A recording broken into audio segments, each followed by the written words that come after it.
There's a way in which this is like incredibly unfair to New Yorkers. So you're from Brooklyn. There are a lot of American-born Brooklyn people, a lot of Caribbean people, hardworking, not making much money. They're not getting free hotels. Well said. They're not getting housing vouchers or free cell phones or free airplane tickets. Illegal aliens are getting them. What's their perspective on this? And it's so funny you said that. I was at a meeting the other day with a group of Jamaican immigrants. I was at they were having a reception, and it was the same time that the correction officers killed a young man in upstate, one of our jails, one of our prisons.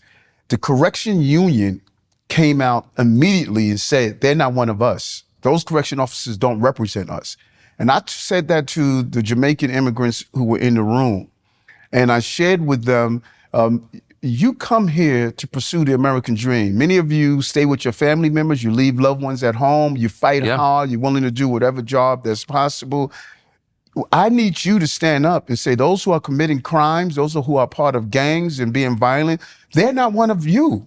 This is a country of immigrants. That's who we are. Build our bridges, our roadways from early Irish or early Italians and so on and so forth. So the issue is, how do you properly allow people in the country with a secure border and know what their destiny is when they get here? That is what we don't have right now. This is a free-for-all, and it's the wrong thing to do. I got to admit, I'll just admit it. Yes, I thought it was pretty funny when they started trucking illegals here because I don't live in New York, so I don't have to deal with the consequences because it is such a liberal city, but mostly because it's a sanctuary city. Right. Which is basically committed an act of insurrection against the federal government by ignoring federal law, kind of what the Confederates did at Fort Sumter, except even more outrageous. And so isn't there a sense in which New York kind of deserves this? It was a sanctuary city.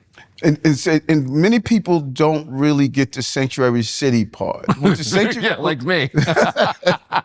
So here's what the sanctuary city states.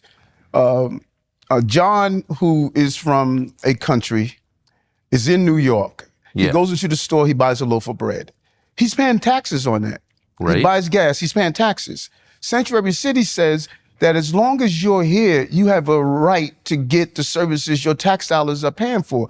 Your children being educated. If you need police services, you can get it. If you need medical care, you can get it. That's what Sanctuary City says, and that you should not be afraid of getting those services because your tax dollars are right, paying for but them. I mean, you could say that of anybody breaking federal law. I mean, there could be someone indicted on terror charges or a murderer on the lam. Right. And if New York harbors him, it's harboring a criminal. It's violating federal law, and that is a form of insurrection, right?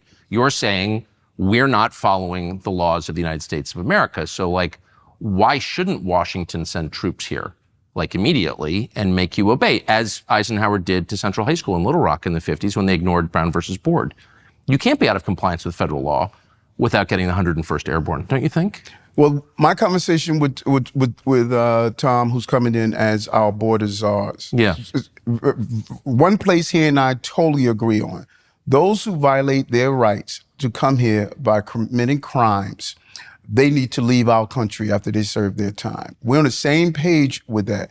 That immigrant family who's trying to get a pathway into becoming a citizen, living out this amazing American dream, I don't think they should be rounded up in the middle of the night and say, we're going to move you out. Well, then why isn't it fair for the states that are, still part of the United States and are obeying federal law to send all of their illegals here? Because you guys welcome them. I mean, and you can pay for it. No, we're not welcoming them. We've been very clear. We're not welcoming everyone. Everyone sin. When we say when they're here and they're following the rules and they're paying their taxes, they're doing the things that people are supposed to do. My focus are those who are harming innocents. But you said it was a minute ago. I mean, I get what you're saying, and I think it sounds good, but I think we just discovered why it's not good. Because it's the volume. I think probably 99% of the immigrants who are wrecking your city are great people who have good, they're not bad people. Right. But there are just too many of them and you can't afford it.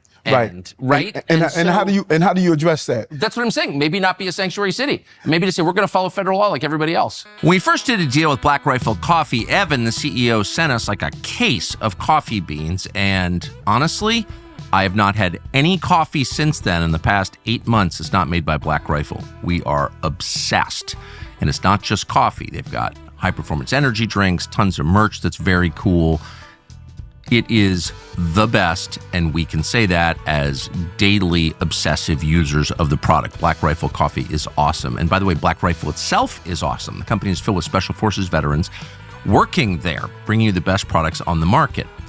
Black Rifle's always been more than just about must-have offerings. They're committed to supporting veterans, first responders, law enforcement. Every purchase provides funding to those groups and gear the people who are protecting us, who are the heart of this country.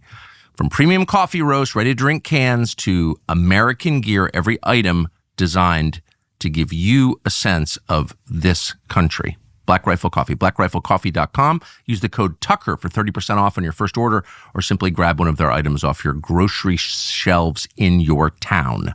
We drink it. We recommend it. Well, there's a couple of things to that. I think you address it by controlling our borders. Yeah. And we've allowed the immigration issue to control us instead of controlling it. Because this is what I'm getting from my other mayors. Yeah. My other mayors are saying across the country, Eric, we need workers. We have places in our city where we have population problems. We have places like in Kentucky, they need backstretch workers. Here, I need nurses. I need other professionals. I need food service workers. We're in dire need of workers in this country. Now, if we would have said, when you come into the country, you're not going to go where you want to go. You're going to go to the city where we need you. Stay there for 3 years, 4 years, and then you could decide to go anywhere. Like indentured servitude. No, they're working. Well, so do the indentured servants. Right, they're not doing it for free, you know? And if you want to come, if we control the border and make sure prior to people coming in that you know where you're going and what you're doing, and not this free for all that we're seeing right now. That is where the crises lie. Real immigration reform and securing our borders. And I said it over and over again. Yeah, and I know you always hear that about the lack of workers, and it's clearly true. I mean, there is a labor crisis in the country. Obviously, every employer says it, and it's real. On the other hand, there are a lot of Americans who aren't working for whatever reason. And among native-born African Americans, young men, the number's like over 50%. Right. It's awful. So rather than just say, well, we're just going to import people from Honduras or Paraguay or whatever, why don't we say, let's get our people working instead? And that's exactly what here in New York, we've cut unemployment in those communities that you're talking about by over 20%. Because you're right.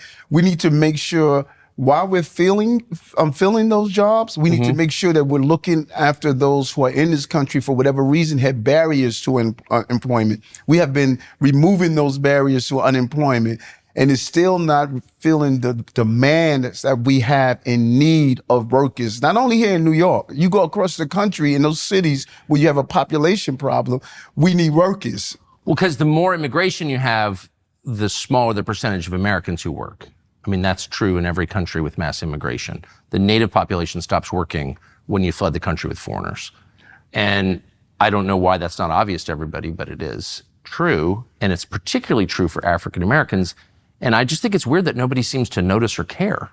Yeah, no, well, I definitely care. I care about the employment. I care about when I sit down with my business leaders, and my business leaders are saying, Eric, I have to close down a restaurant because I can't get workers. Yeah, that's real. I know right. It is. You know, I believe that there's a solution and answer that starts with securing our borders, real immigration reform, removing those who are committing serious violent actions in our country, and continue the pursuit of the American dream. So what I see, the conflict, like big picture, I know you feel this every day, I don't know if you'll admit it, is the conflict between the people who pay for everything in politics, not just on the Democratic side, by the way, also Republican side, but they're all rich white liberals, just to be honest. And then everybody else. And it does seem like the values are just in conflict. Like the people who pay for campaigns, not just yours, but everybody's, could care less, like what the subways are like. And they could care less about the downstream effects of education, like public schools. They don't send their kids to public schools. They don't care. Do you see that maybe this isn't a coalition that can continue? No, and I like that. I like that because people looked at particularly the real estate industry that was extremely supportive of my campaign. They said, okay, listen, these are just rich real estate guys. No.